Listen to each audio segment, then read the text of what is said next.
AI isn't just some future concept anymore, is it? It's really weaving its way into, well, everything, from massive global industries right down to our daily lives. But, with so much happening so fast, how do you actually figure out what's truly important? So today, we're going to do a deep dive. We've got the Yanqing Node AI News Summary from August 5th, 2025. We're going to unpack the latest insights.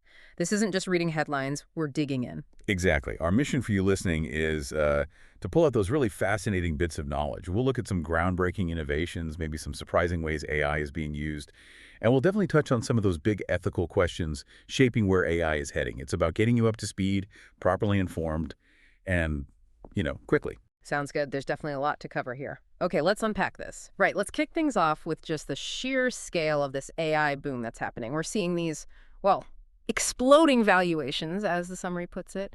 Look at Palantir's stock, up 500% in just a year. And it's not just hype, is it? I mean, companies like Palantir are showing real-world efficiencies, helping write, 50% of code? That's huge. It absolutely is. And beyond the valuations, think about the underlying tech costs. The cost of AI inference, actually running the models, has apparently dropped by over 90%. Wow. Okay, so that makes it way more accessible for potentially everyone, right? Precisely. And that explosion in demand, that accessibility, it translates directly into huge investments in the actual physical stuff needed to run it. Think about Amphenol buying CommScope's networking business. $10.5 billion. Right. That's a big number. Why does that specific deal matter so much in the AI context? Because it's all about the data centers. Yeah. Strengthening their fiber interconnects the literal cables and connections. It's the backbone, the plumbing that AI absolutely needs to function and grow. It shows a really foundational investment shift. Okay, so we're talking software efficiencies, huge infrastructure buildouts, but you mentioned foundational shifts, and this next one sounds like it could be a completely different kind of game changer, hardware, right, from the UAE. Yeah, this is fascinating. An innovative photonic chip. Photonic, meaning light. Exactly. It uses light signals, photons, instead of electrons like traditional chips. That's a massive leap.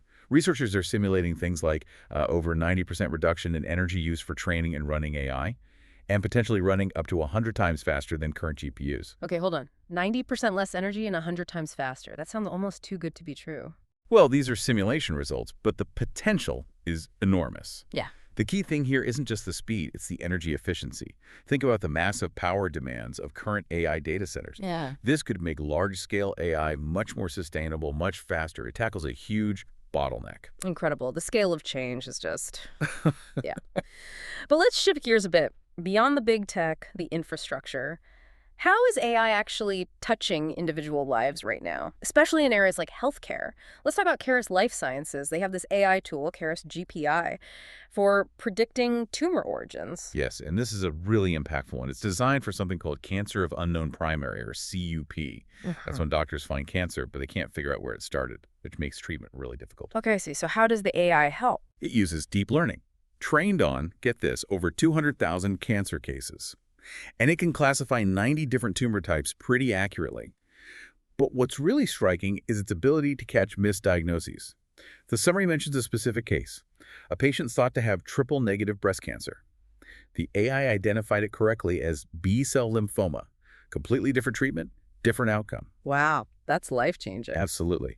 The report says it's already altered diagnoses for over 700 patients. And for, 86% of those, it directly affected their treatment options.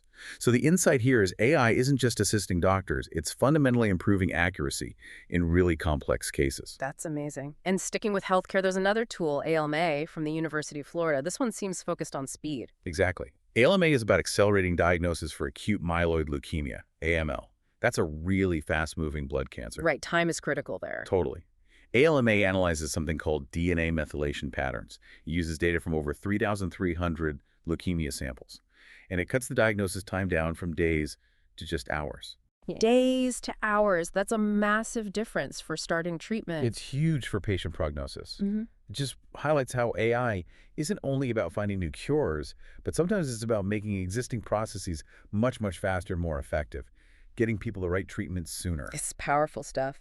But AI's reach seems to be going beyond just the purely medical or technical. We're seeing it step into areas that feel much more human, like loneliness. There's an AI companion for dementia patients, Sunny. Yeah, Sunny, developed by New Days. It's a really interesting application. It's designed to provide patient, non-judgmental conversation for people with dementia. The idea is to help reduce that sense of isolation, maybe gently activate cognitive functions. And it helps caregivers too, I imagine, gives them a bit of a break. That's a big part of it. Caregiving is incredibly demanding. Sunny can offer consistent engagement without, human fatigue or impatience setting in. Does it risk replacing human connection, though? Is that a concern? That's always the question with these things, isn't it? The source suggests it's positioned as an addition, not a replacement, providing that steady, personalized interaction that might be hard for a human caregiver to sustain 24/7. So the insight is AI moving into roles requiring, well, a kind of empathetic presence, tackling social and emotional challenges. It's a fascinating, maybe slightly uncomfortable frontier. Okay, so from emotional support to ancient history. This seems like a jump. Google DeepMind's Aeneas model, interpreting Latin inscriptions. Yeah. It sounds niche, but it's pretty cool. Aeneas is basically an AI assistant for historians. It helps them make sense of ancient Roman Latin inscriptions, which are often broken, worn down, hard to read. So it can fill in the blanks, essentially. It can do that, yeah. Predict missing text, but also suggest dates where an inscription might have come from geographically. For instance, it looked at Augustus's Res Gestae, that big famous inscription about his achievements. Aeneas suggested it was likely created around 15 AD. Apparently that settled a long-running debate among scholars. So AI isn't just predicting the future, it's helping us reconstruct the past, too. Exactly. It gives historians totally new tools to unlock old mysteries.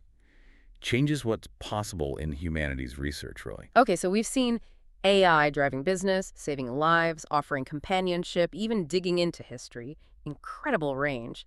But this brings us to the bleeding edge, right? Where things get maybe more complex, more controversial, new paradigms, big ethical questions. And first up, something maybe unexpected from OpenAI. Yeah, this was quite a move. OpenAI, mostly known for their big, powerful, often closed models like GPT-4, they just released two open-weight reasoning models, Okay. GPT-OS 120B and a smaller one, GPT-OS 20B. Open weight, what does that mean exactly? Is it fully open source? Not quite in the traditional sense, but they've made the core model weights, the trained parameters publicly available. And the really striking part, that smaller 20B model is designed to run on a regular consumer laptop with just 16 gigs of RAM. Wow. Okay, so suddenly much more accessible. Why is this significant coming from them? Well, it's their first big release like this since GPT-2, way back in 2019.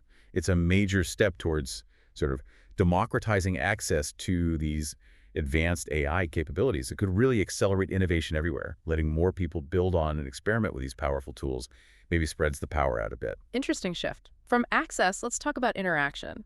Character.AI's new social feed. It's being called TikTok meets ChatGPT. Yeah, that's the buzz. Character.AI launched what they're calling the first AI native social feed, meaning the content is mostly generated by AI characters, not just shared by humans. So you interact with AI personalities, watch them debate. Exactly. You can chat with them, watch AI-generated content, remix things, and the engagement numbers are apparently huge, billions of minutes spent per month. Okay, my head's spinning a bit. What does that mean for, real social interaction? That's the million-dollar question, isn't it? As the lines blur between talking to a human and talking to an AI, what happens to trust? Authenticity? How do we navigate safety in these purely synthetic social spaces? Are we heading towards a future where most online interaction isn't human to human? It raises some deep questions about connection. Deep questions indeed. And that leads us almost inevitably to the biggest, most alarming question, existential risk. There is a BBC piece about this AI 2027 research paper. Right, this paper definitely made waves. Published by some pretty influential AI experts, it basically lays out a hypothetical scenario, a chilling one, where AI could potentially spiral out of control by 2027. Out of control how? Leading to extinction. That's the extreme end of their projection, yeah. Human extinction within a decade, maybe even developing things like biological weapons by 2035. Okay, that sounds like science fiction. Is it being taken seriously? Well, there are definitely critics saying it's too speculative. But the fact that credible experts put it out there forces a conversation. It ignites urgent discussions about AI safety, regulation, maybe even international treaties. Whether the timeline is realistic or not, it makes us confront the worst-case possibilities and ask if we need to slow down, be more cautious, coordinate globally. It shifts the focus from can we to should we. A necessary, if uncomfortable, conversation. And shifting from global risk to something much more personal, but still ethically fraught.